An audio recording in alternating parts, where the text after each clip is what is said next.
So tonight we're going to talk about how to organize your postcard collection. And there's a few reasons why that's important to do. One of them is, and I know I know other people have, probably just about everybody has at one time or another, maybe been at a postcard show and bought a postcard or two, and then discovered later that they actually had those postcards already in their collection. Or sometimes you're looking for a postcard, you can't find it. So for those people and everybody else, we're going to talk about a way. There's an relatively easy way that you can fix that. Why take the time to organize your collection? Well, one, so you can easily find any card in your collection. Also, so you can see what the cards look like in your collection without having to find a card and hold it in your hand, to be able to look up and know if you have a particular postcard. So then again, you don't buy a duplicate. And also just to know what you have in your collection, either by topics or by categories or location, or even, postcard publishers. So in order to do this system, what you'll need is some kind of a spreadsheet software. Google Sheets is free. Excel is another one that will work fine. Microsoft Excel, and also some kind of software to keep track of photos that's searchable. Again, Google Photos is free and works real good. Lightroom works, and you can even use your cell phone. I think with the cell phone, you have to actually take pictures of the cards. I don't think you can import. I'm not really sure. I don't think you can import JPEGs from other sources into your phone photo albums. So the first thing that you have to do for this system to work is you have to number every postcard. Every postcard gets a unique number. Now, what I recommend is that you set up sets of numbers for different topics. If you have different topics that you collect, you could use them every 10,000, or you could even maybe every 100,000. So you have plenty of numbers. So like, for example, I collect restaurants, aviation, real photos. So when I start numbering the restaurants, I start with 20,001, 20,002 consecutively. And then if they're real photos, you start 70,001. So every postcard has to have a unique number. How do you number the postcards? Well, one, with a pencil, you can write the number on the back of the card. As simple as that, as you can see there, 61248. And once you sign the card, it has the number. I don't recommend putting numbers on those clear plastic sheets if you put your postcards into clear plastic sleeves. Put it right on the postcard. If you don't want to write on the postcard, you can use in the lower right of this postcard, there's a label. I use labels. You can get labels that are removable. And there's even relatively easy ways that you can actually print the numbers consecutively right on the labels. That label that you just saw, the ones that I use, come from online from a place called onlinelabels.com. This particular label I found works good. It's a good small, but big enough. It is a removable white matte material, 3/4 of an inch wide by 1/2 an inch high. If you're interested, the item number is OL4904WR. And that's what the sheet looks like. They're 8.5 by 11 sheets. So you can run them through a laser printer or an inkjet printer easily. Also, if you buy labels from this company, they have through their website a label design software that you can use if you're a customer. And there is a way that you can set it up so it creates the numbers on the labels consecutively. You have to use both the software they have plus a spreadsheet like Excel or Google Sheets, but you can actually do that. This is how I did this. So this is they start with 10,000, and I think there's 144 labels on the sheet. Once you have numbered your cards, and you don't have to number them all at once. If you have a lot, you can just sort them out and just start numbering them. You can just start numbering them. You want to enter the information on a spreadsheet like Excel or Google Sheets. And the reason you do that is so you can search and find cards that are in there. You don't have to, these are the categories that I use. I use the number that we just talked about, numbering, a description. I put the city and state of the location of the postcard, the image. A lot of postcards, as you know, have numbers that the publishers put on there. I put those numbers in there because if you're at a show and you're looking up on your phone, it's a surefire way to make sure, because you could have multiple postcards with a similar description. You know, Hoover Dam, there's a lot of postcards of Hoover Dam. But if you have the actual number that the publisher put on, then you can identify it. I put the name of the publisher and then the category, whether it's aviation or whatever the category is. So here's what my spread, this is Excel. You just create columns for each of those fields. Now, really, all you really need, if you want to do it easy, is just the card number, the item number that we numbered, and then a description. Because from that, you can search. But I have, as you can see, the first column are the numbers in numerical order, description of what the card is. Usually that's right off what it says on the card. The publisher number, if there is one, all cards don't have them. The location of the image, city and state, and the publisher, and if I had it or no, or put them in the price that I paid for it, and then the category. So once you've put this information into a spreadsheet, you can search by any of these categories. You can also sort. You could sort by location, and you could see all the cards you have of a certain city. You could sort by publisher to see, you know, cards if you collect cards specifically from different publishers. You can sort by anything, but it's your master way to know which card is what card is what number. So once you have them numbered and you have the information in the spreadsheet, the next thing is to get a picture of your cards. And why that's important is because with software today, even that you can have on your phone, it's really easy to be able to look up and see what the card looks like. So if you're looking at a card in a spreadsheet, it has a description of where it is, and it's got a number, you may want to see what it looks like to make sure, especially if you're at a postcard show. What you have to do is you either have to scan your cards, or you can use your phone and take pictures of them so you can identify them. Then you have to put the photos into some kind of photo software that lets you sort and retrieve them and view them. Google Photos is, again, it's free. It's through the website, and it's easy to use. I use Lightroom because I'm a photographer and I have a subscription to Photoshop. Lightroom is included in that. And as I say, you can also use your cell phone as well. Now, when you scan the photos, what you have to do is usually there's a field you can fill out, like for a caption. You want to put that caption, that number that we assign to the card in the caption. And you can also add some other words too that will help you search for it if you want. But the number has to be there. That's important. Now, I'm going to show you this video here. Now I have a scanner. It's an Epson ES400. I want to show how easy. I think there's 10 postcards in here. And if this video works, you can see how fast it is to scan both front and back of 10 cards.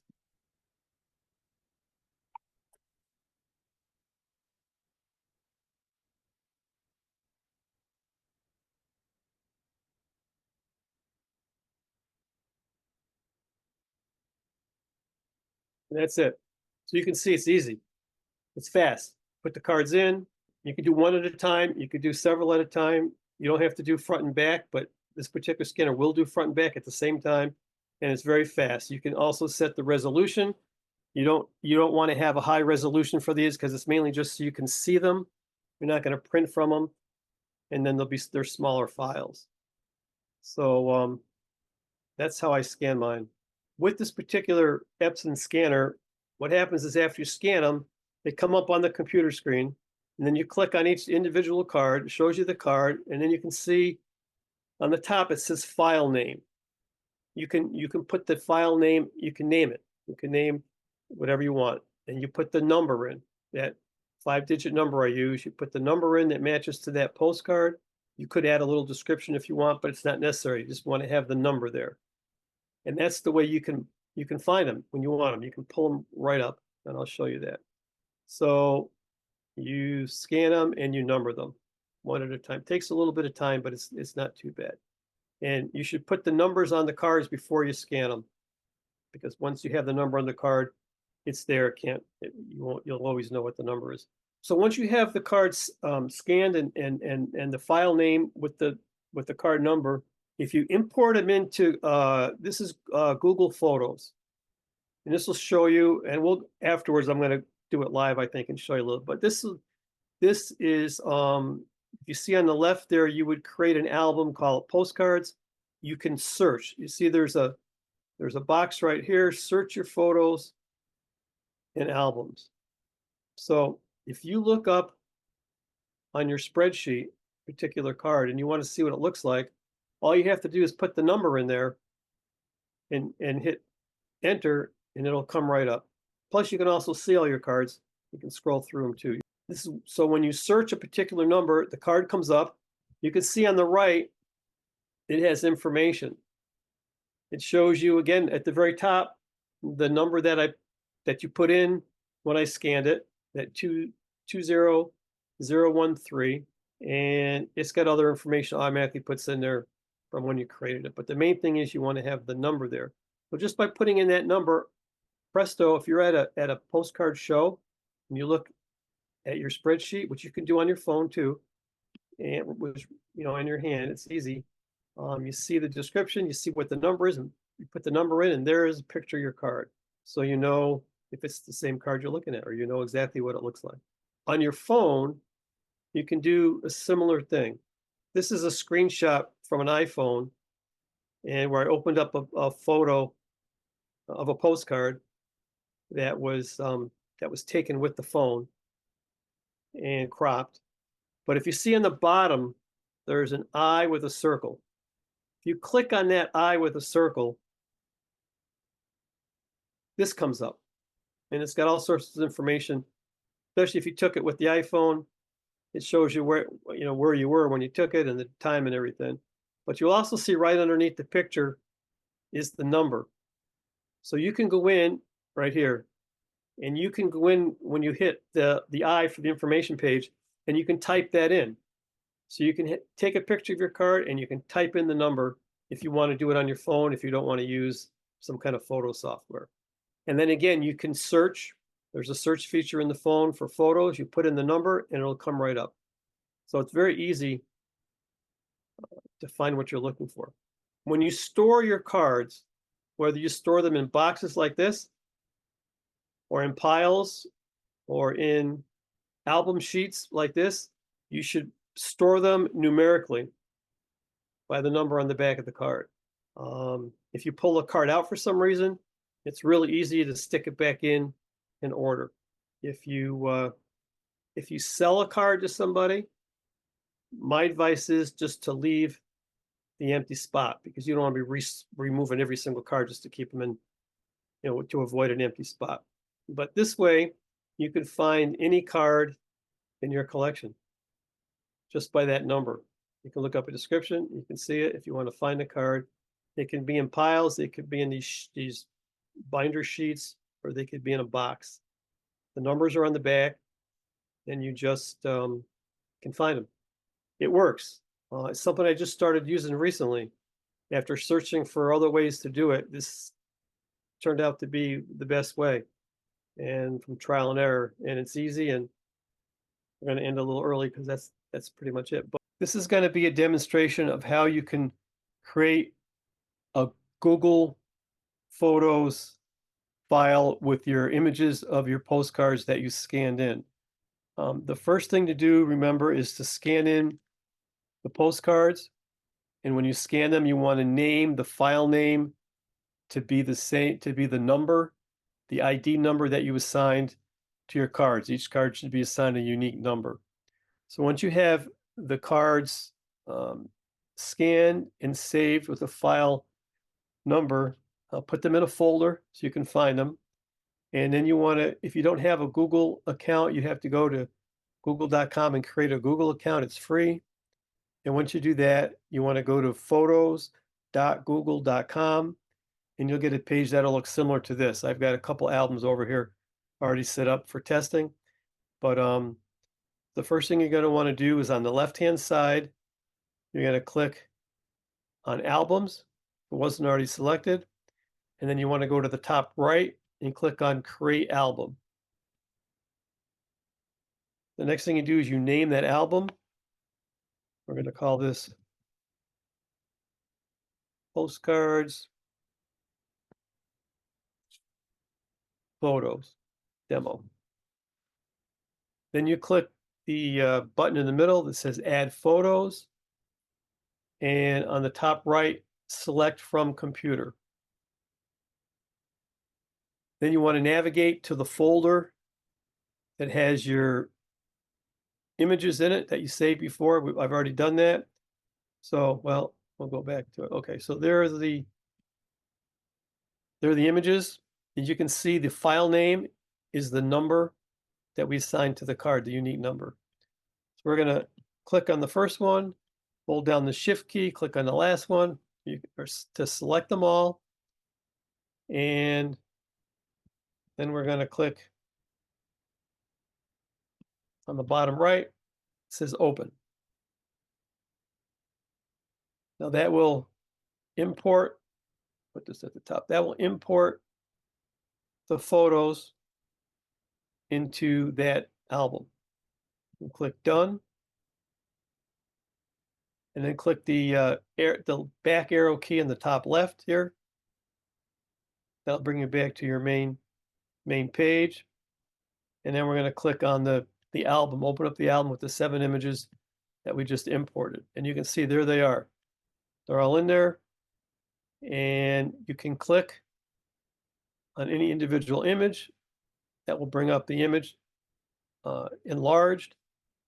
And it will show you some information, the info box with information about the cards. It's got the middle here, it's got the file name from when it was created. And what you're going to want to do then is look at that file name .jpg from when we scan them.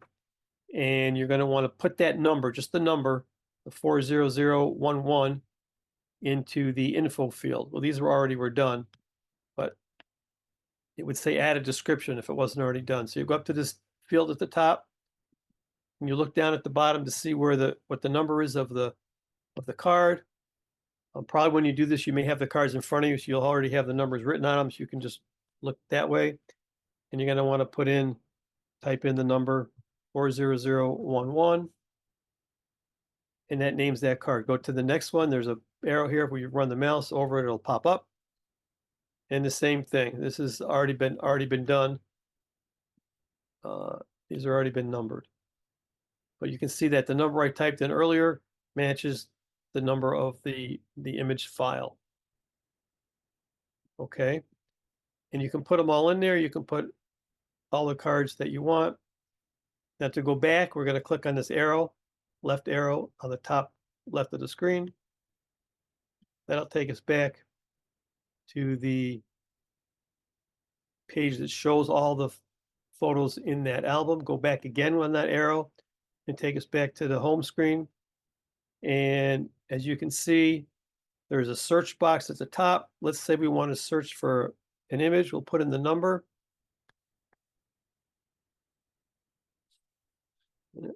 200011.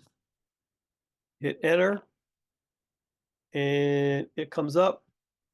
I think I've been doing demos here, so I think both of these cards are probably numbered. No, it's not right.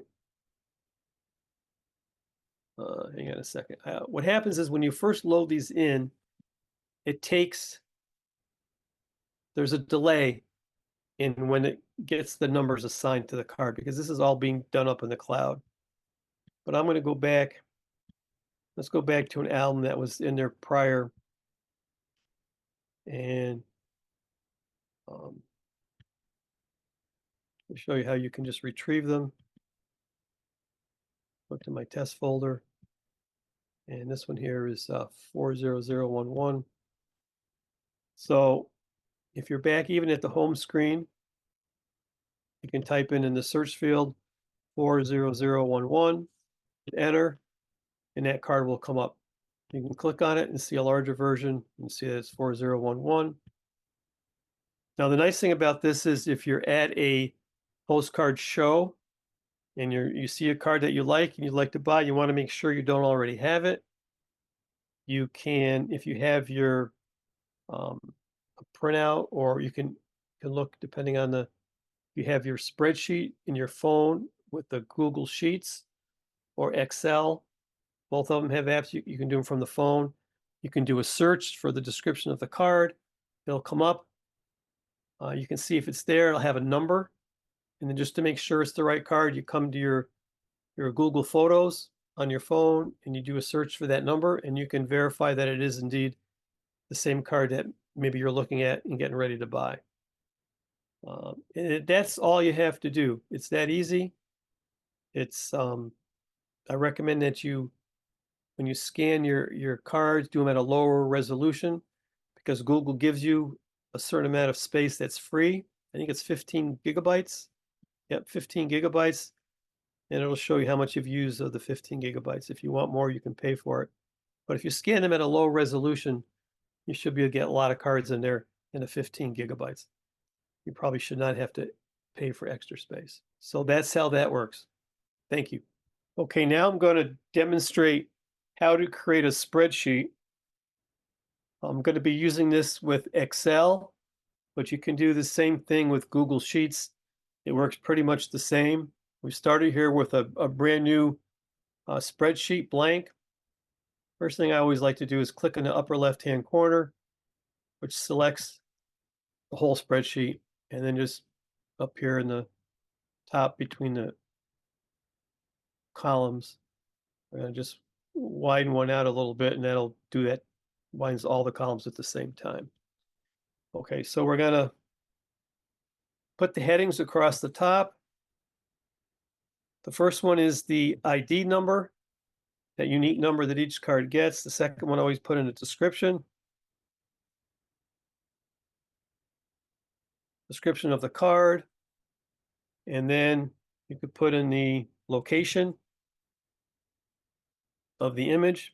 I usually put the city and the state separate, so you can search for it later.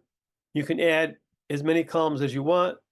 You could put things like the price you paid for the card, the publisher, any other information. You could put a field for notes. These individual, like let's just say, for example, we put notes here. Then you can expand that particular, the width of that column. Have the notes. I usually highlight them all and go up here and make them bold. There's a field you can put a fill color in. Okay. And now it's set up. So when you have your postcards, the first thing you want to do is number them on the back with a pencil. I take that suggestion we had earlier about not using labels, because even removable labels don't always remove real easy. So it's much better to number them with a pencil on the back. And then you just want to start. We're going to start with 20,000 and 1, 20,002, and there's a way you can automatically number. If you select the last two that you typed in and click on the lower right-hand corner here with the star, with the plus, hold down the left mouse and just pull it down. And when you let go, it automatically will fill in the numbers consecutively to where you left off. So there's an easy way to do that. I usually like to put them in the center. And next, click here to make the description field wider. And let's just say that the first postcard is Hoover Dam. Not sure exactly what city Hoover Dam is in, but let's do something else. Let's do a restaurant, Eddie's Chop House. That's in Rochester, or it was. By the way, this heading here should be state, not New York. It's easy to change things. You could put a description in here if you wanted. And you just enter all your cards. Main Street Diner. I usually use the description that's printed on the card. You don't have to use the whole thing. You can just use things that so you can find it if you're doing a search. And again,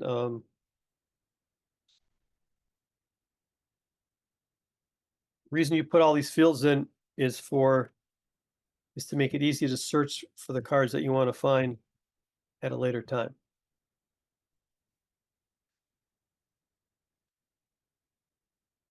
And you just add in all your cards. And then you can, with a spreadsheet, you can sort them by any one of these column headings. So if you had a bunch in here and you wanted to sort them by city or by state, so you can see what cards you have from any particular city or state, it's easy to do that. I don't have that many entries in here, but in Excel, you go up here on the top menu bar to data, click on sort. And before you do that, you've got to select the fields you want to sort. And it'll give you options to which column you want to sort by. In this case, we're going to sort by description. And you could do it from A to Z or the opposite way, Z to A. If there were numbers, they would have different. A to Z, it would say, let's put this on the ID field, and it would be smaller to largest or largest to smallest. You click OK, and it will sort. And so that's the reason for having a spreadsheet. With both Excel and Google, you can view them on your phone. So if you're at a postcard show, it's easy to do a search and find what you're looking for. If we just go down a little bit here, we did a search for airport. Spell it right. And it will come up. It will pull up the first one. If there's more, you can go to the next. And so spreadsheets are easy to enter the data. They're easy to set up the columns. They're easy to search. And it's just your master information file. And then again, you have the number here. So once you find a card description, if you want to see what it looks like, you just take that number and you do a search in the Google Photos. Okay, and that makes it easy, an easy way to organize your cards and be able to find them, see what you have, see a picture of it right from your phone at a postcard show. Michael, have you ever tried any of the collector's software packages? I've looked at them online and stuff, and I haven't. They seem very confusing, and I think this is an easier way. Have you tried one? I haven't yet. I'm doing something like what you're. I've got software, Excel spreadsheet similar to what you've got for my listings on eBay, and I have scans, but I don't. I scan all the cards in order to get them on eBay, but I don't save most of those scans. But I do want to organize my collection, theoretically, at least. There is software that's made for collectors of different things, and I've looked at it a little bit, and they don't look very good, to tell you the truth. Michael, I'm assuming that most of us have been collecting for a while. So was this a COVID project, or how do you find that much time to do, I don't know, the thousands of cards one might have? That's a good question. No, it wasn't a COVID project. I just started doing it not that long ago. I don't have all mine done yet, but you can sit down and just do a few at a time. The first step is just to go through them and number them. Yeah. What I do, I number the cards first, keep them in a pile, and then sometimes if you're just watching TV, you can, in a laptop, you can open up your spreadsheet and you can go through one card at a time and just enter them. To put I put the numbers in the spreadsheet down the side first, and then you can just fill in the information for each postcard. Okay. You also mentioned your experience was not to put the number on the sleeve, but rather on the card. I mean, Yes. my collection is very different than yours. I do illustrated postcards, and I use albums. So my thought is that I use albums. The only things in boxes are my modern cards, but I use albums for all my vintage cards. And I would assume that each album has a name, and that would be my topic, or my starting of the 10,000, 20,000, 30,000 would be translated into topic album name. And I'm trying to take what you did and see how I can fit it into what I do. And you want to come over and watch me? I'm sure. I mean, you could put the number on the sleeve, Mhm. but I mean, as long as you're careful, because if you take the postcard out of the sleeve, or if you take a couple postcards at a time out of the sleeve, you might forget which one went where. Okay, all right. Well, now, yeah. So once you've entered all the information, then you could search by the number and see what postcard it is. But other than that, I think that's the way I do mine. Now those labels I got that I ordered are removable. Well, I use the labels. You can peel them off. But I wonder what they might do in 20 years, though. Would they still be removable? well, I was just going to say, some of these removable labels don't always remove easy. I've seen Post-it notes take the surface off a newspaper, an old newspaper. I saw somebody in a library who should have known better do that. Put a Post-it note over a picture in a newspaper and it pulled it right off. Pulled the ink right off. That's a good point. You could just use a pencil, a hard pencil, and write lightly, as long as you can see it. But again, you could put it on the sleeve. Just have to be careful if you take the postcard out of the sleeve that you keep track of it so it can go back in the sleeve. Because we know your collection, or to some degree, we know your collection of airports. Do you organize your postcards so all airports in, let's say, Rochester are together? No, Sequential I number? don't, because it makes it, well, I mean, you could, but I mean, if you sorted I don't do that. If you sort the cards first before you number them, then yes, you could do that. But then as you acquire new cards, you can't. Okay. Back. So I really don't put them. I have them in binders. Most of my cards are in binders and sheets. Miracle in those sheets, but I don't necessarily. I have them by category, but not by city. But that's the nice thing about the spreadsheet is you can, it's easy to find. It's easy to look and see if you have a particular card, especially if you're looking at one at a show. You can search by the different things. But it would make it a lot harder if you wanted to keep them physically together in a, well, if they're in a box, like the white boxes, it's fine. If they're in a binder, then it's harder. But even once you have them numbered, then you can't really change the number or the sort. So what I do is I just sit down with a bunch of postcards. I sort them by the topic, and then I just number them. And once I have a bunch numbered, I sit down and enter them into the computer. And then when they're in the computer in the spreadsheet, then I scan them. And then when they scan through and the image comes up on the screen, I look at the spreadsheet and I type in the number so it's the right number. Or, well, no, I don't. I look at the back of the card. The number's on the back of the card. I'm not clear on, after you scan the photo, how do you get the photo into the spreadsheet? Okay. Or well, you don't put the photo in the spreadsheet. You put the photo into the Google Photos. And the way you do that is when you scan them, they'll come up on the screen. You click one at a time, you number it, and then you click a save button. You save it on your computer, so when you save it on the computer, you've already numbered it. So the number is in the file. And then when you have a bunch of those images on your computer in a folder, you open up the Google. This is what I was going to try to show before, but it got out of whack. You open up the Google Photos, and there's an import button. You press that, and then you go and you find the cards on your computer, and you just click on them all. They all will you can click on them all together, and it'll import them all in to the screen. Okay, thank you. For anyone who's interested in software, I use something called Recollector. I don't know if anybody else has used that or explored that one online. And you can customize it. So I've customized it for my postcard collection.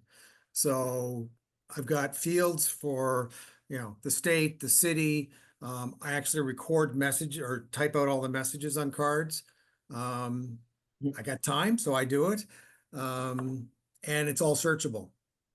Can you put photos in it too? I can put in photos. I put in a second field for research photos. So I go out, I do real photo postcards. So I go out and look in newspapers and online. So if I'm looking at a inside of a church, I'll then go look online for pictures of the outside of the church or newspaper articles about the year that's depicted in the real photo.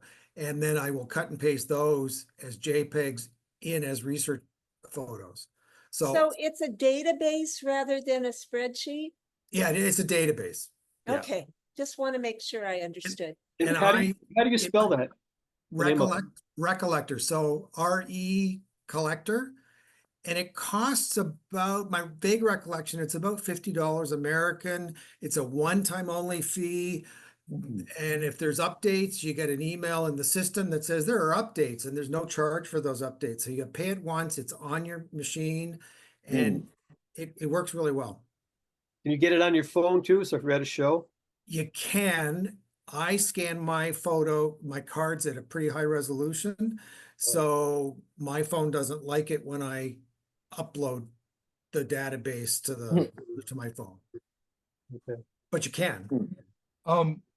One possible solution is to use Michael's numbering system, but if you don't want to keep your cards in numerical order, you keep them in books or whatnot.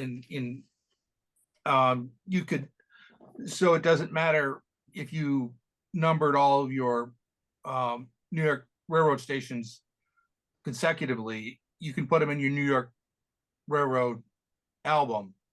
And as long as you're only using one side of the sheet, you can see the numbers on the back. If you write them in pencil or you put it on the sleeve or whatever. So you'd be able to find them that way. It's like, I know it's in the New York Railroad album, and but you'd still be able to keep the data in the photos just the way Michael showed it. And I do that. I do have it so you can see the back of the card when you flip through the other side of the sleeve. Yeah, this is $49. It says the Recollector. Could I introduce a somewhat negative comment? Sure. About 20 years ago, I bought music notation software, and the guy who developed that himself retired from doing it, so it just came to an end, and somebody else has taken it over, but it's on a very temporary, voluntary basis, so there's no support really for this software anymore. And at some point, probably the operating systems are going to get to the point at which the software won't be operable on any current computers. And I think that's a problem with that kind of specialized software compared to something that maybe Google puts out, or something that can be transferred into another format for use on another system.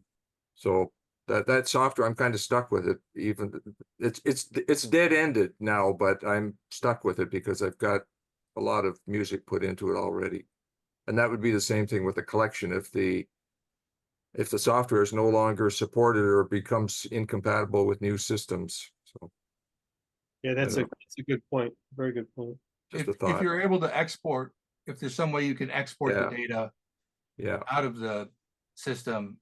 Yeah. You might be able to import it into something else. yeah. With this music software, the guy developed his own MUP file format, and it's not transferable. The most I can do is save something as a bitmap or a PDF, and maybe I don't know whether that would go into something else, but anyway. The Recollector software is based on Excel. So it, Oh, it really yeah. is not unlike what Michael is doing. It just makes it look pretty, Yeah, quite frankly. and you've got a system already set up, so Yeah. you follow the steps and so on. Yeah, Yeah, because it has, you can have a link, a link right in the, look, it does, one of the views is like like a spreadsheet I just showed, but there's a link in there where you can click to see the photo. Really Yeah. easy. It looks like on this Recollector. You know, I have something to add to Paul's comment as well. It was, I was interested in the family genealogy and input everything I had into something called Family Tree Maker. so did And I. yes, yes. And you know, 20 years ago, we're sorry people, we're not updating it.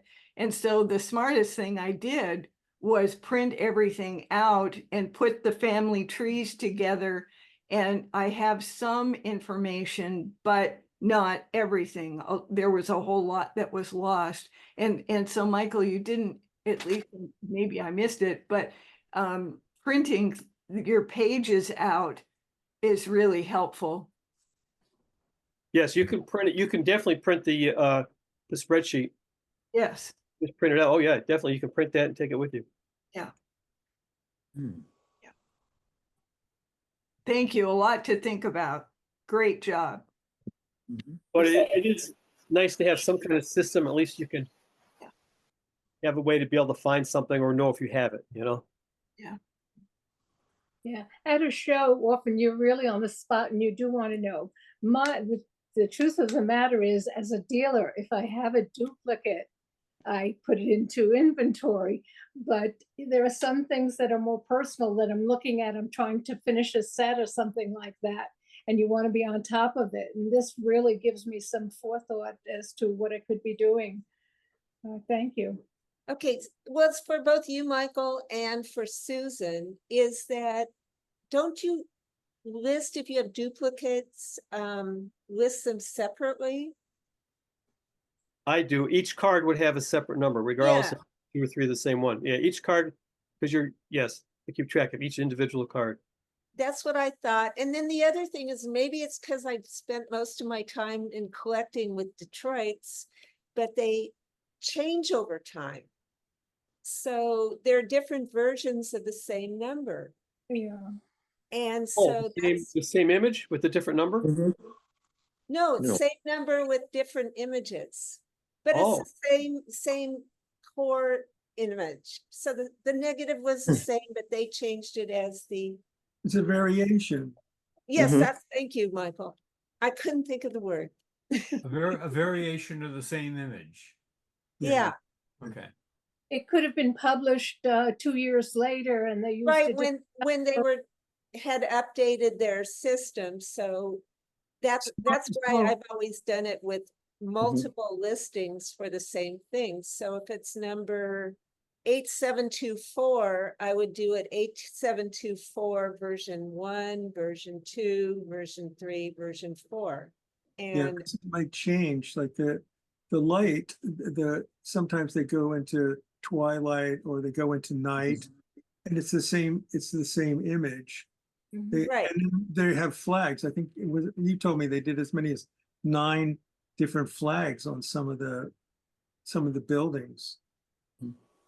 So there's flag variations, and then there's color variation. I think you'd be better off with the system I'm using is to still have a separate number for each card. And then in the description, or you could add a field in your spreadsheet for those other numbers, or to put the version 1, you can, in the description field, you could put anything you want. So you could Right. put version 1, version 2, but I would still have a separate number for the cards, just regular numbers. I think it'd be easier to, every card gets a number regardless of what the picture is. Right, but then for the variations, I usually start with letters like A, B, C, and it might go as high as D or H in terms of the variation, but it's still the same number. Okay. That's a good idea. What I use is from, I have a Apple, and so I use their numbers program for mine, and they have one that has a checklist on it, and where you can check if you have the number, because I tend to want to know what I don't have. That's probably just as important as knowing what I have when I go to a show or I'm just looking. So Well, you're talking about having a list of all the cards in existence that you're looking for, whether you have them or not to begin with, right? yes. Okay. Yeah, And that- with Detroit's, would be it's good. easy to do because there, you know, when I'm focused, I don't use them that for all the cards I'm collecting, but for Detroit's I do. Okay, that makes sense. And then I also wanted to mention, for a while I was a photo organizer. And I learned about this little device, which is a individual portable scanner. Hmm. And that you can also take and do multiple, you know, like for, let's say it's larger than the 4x6 of this right here, of the screen here. Well, you can turn it over and then it will do, you can patch it together. You hold it up so we can see it?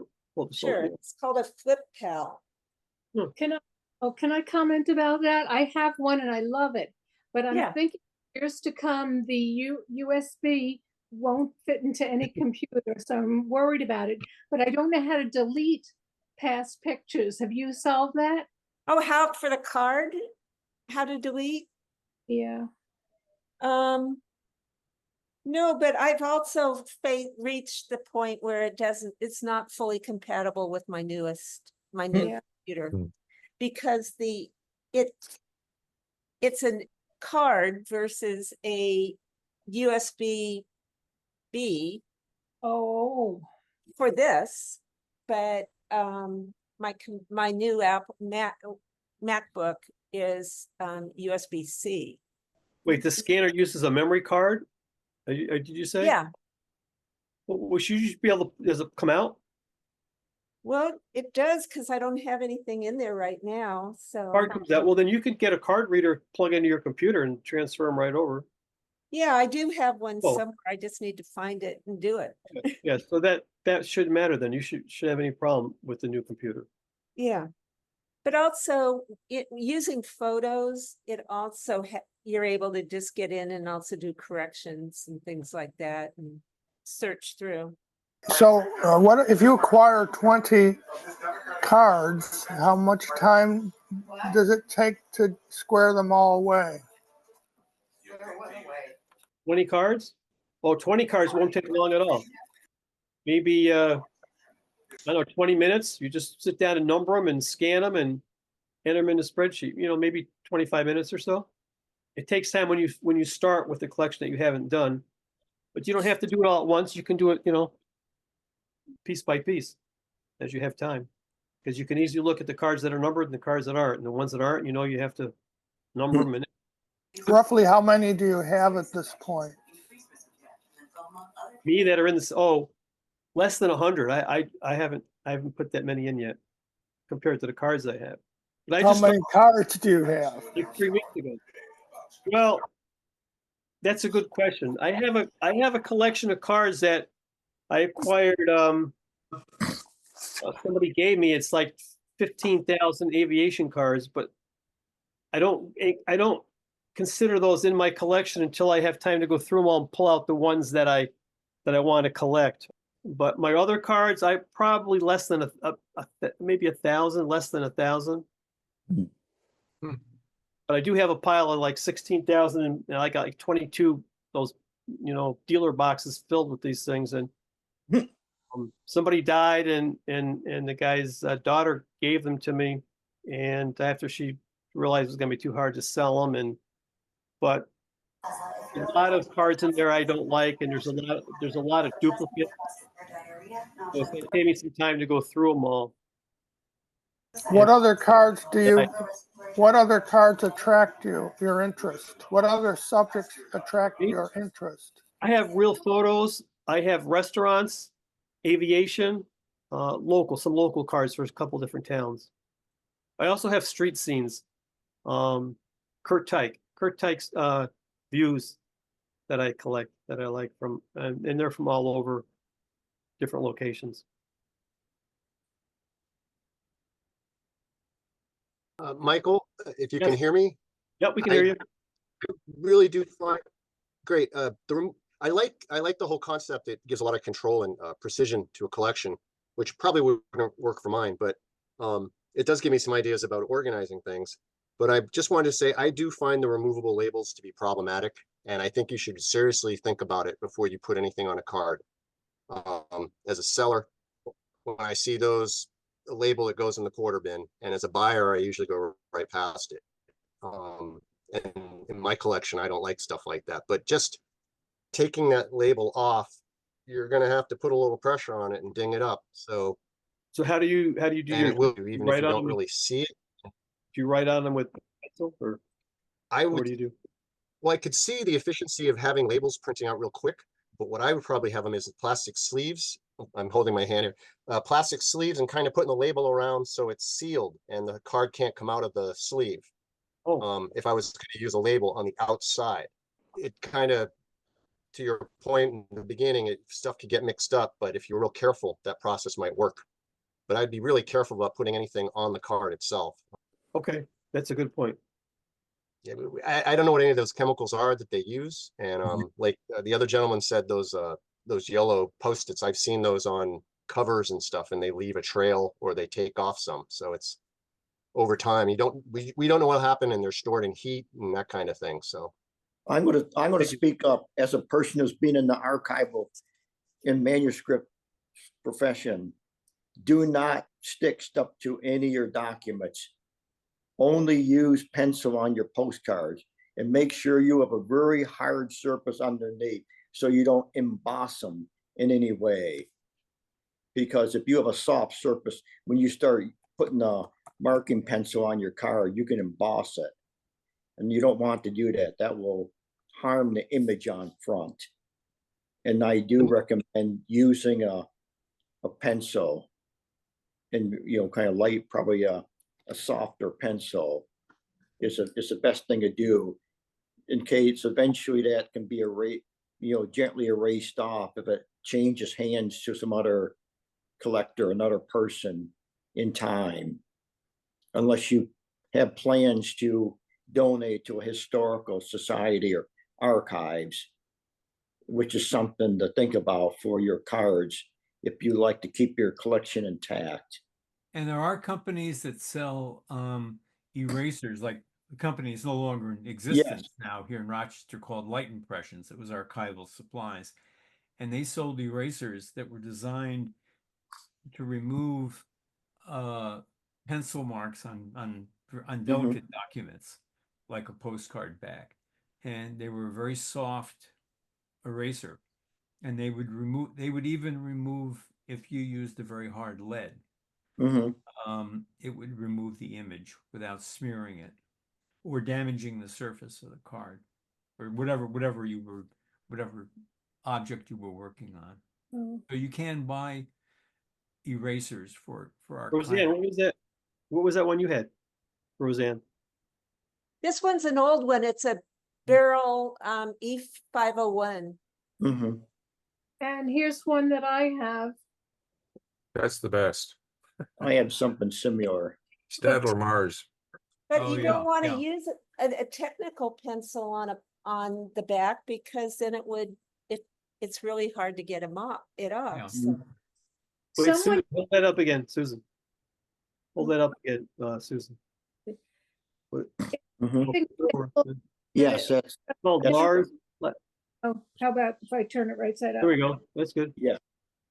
That's Um, very, Plastic. gave me a pencil with sandpaper in it, and occasionally I have to use it because something is so embedded, but I've never seen it. I wouldn't be able to purchase it. I have no idea where it came from. It was a gift. Okay. Rick, what was the company you were talking about? Well, Light Impressions is now gone. The owner sold it to someone, and the company went downhill. But they made all archival products, including treaty boxes for the Library of Congress, and the Louvre was one of their largest customers.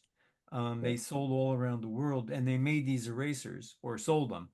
yes. But again, the company's been gone for about 15 years now, so I don't know. Well, in the present time, Gaylord Brothers has an archival division. Hollinger Metal Edge is a combination of two companies were separate that have an extensive supply of materials. And there's another I'm trying to think of the other company that's based in Massachusetts. It was very good. When I was working, I used to put together orders for archival supplies. And I remember Gaylord Brothers was actually quite good. And they're based in Syracuse. And they have a very extensive, line of materials, boxes, folders, even special archival sleeves that you can buy for your cards. And there's also archival methods that's actually in Rochester. I put some of the names of some of the companies in the chat. If you're looking for archival suppliers. Who was the person that just said there was one in Rochester? Roseanne did. Oh, what was the name of it? Archival methods. In Rochester? Do you know where? Yeah. No, but I've gotten things from them in the past. By the way, Susan, that eraser you have, they sell them at Michael's stores and also on Amazon. And they also come in like the pen version, with the long one comes out of like a plastic holder. Yeah, I use those all the time, including that pen one. It's good for getting small spots. Whereas that eraser that Susan is holding up can be a bit big, but it's an excellent eraser. Yeah, those are good. And then you just slide it down. Susan, we gave dealers at the Wichita show one of the erasers. That's where you got it. I wasn't going to tell them that. Oh. They're made in Germany now. But there's a Hong Kong variety that smears, my experience, and it's a little bit more money, the one that Susan was showing. But that's good, Michael, to know that they're available from Amazon and so forth. Yes. Michael's. I'm looking this archival methods. I think that company is run by the former vice president of Light Impressions, Dennis Inch, who's an authority on archival supplies. It's on Driving Park Avenue. Yeah, he used to It's in design a a lot of warehouse. the products. Rick, Driving Park Avenue. It says it's got a dock number. I think that might be. I think that's who that is. Yeah. Michael, do you get a commission on all of these erasers sold at Michael's? Oh, no commissions. It's worth a trip to Wichita just to get your eraser, okay? It's funny. I never heard of that place before. It looks a lot like Light Impressions a little bit, some of the stuff they sell. Well, I Maybe didn't know about they it took until a over couple the weeks ago. inventory when there were changes a while back. Yeah, they've got archival boxes and stuff, portfolio cases. Yeah. I have a question for everyone else. Michael, I loved your system. I think that's fantastic. As a new collector, I can't imagine having 10,000 of one category. What do you all think? Can I start at 1,000 numbers, 1,000, 2,000, sure. or 10 or 20,000? Sure, but if it's easy to add the extra numbers and just in case, but you can start anywhere you want, really. You just want to have enough so you don't run out and go into the next category. That's all. And if you do, you're going to have to take your collection and divide it in some way. If, for example, on Real Photo, you're collecting children, well, you can have children with adults, children with dogs, children with cats, and so forth. And each one takes another 10,000 number. So there are many ways to work it out over time. When you get, after 40 years, you need another system. Patty, another Okay. way of, I collect real photo and specifically Christmas. So I have Christmas photos with kids and with dogs and with trees. And in the database I use, I created a pull down list, and I can click on church, home, school, business, choose that. And that instantly creates a subset. If I want just the business photos, I can go find just the photos of businesses. So that's another way of doing it. And you could do that with Michael's system too. Just create another field with subcategories. I do like the idea of having subcategories within the 10,000 range. Yeah.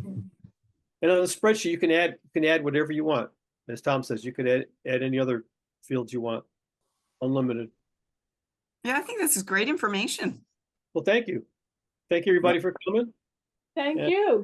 Worthwhile. Thank you very much. And,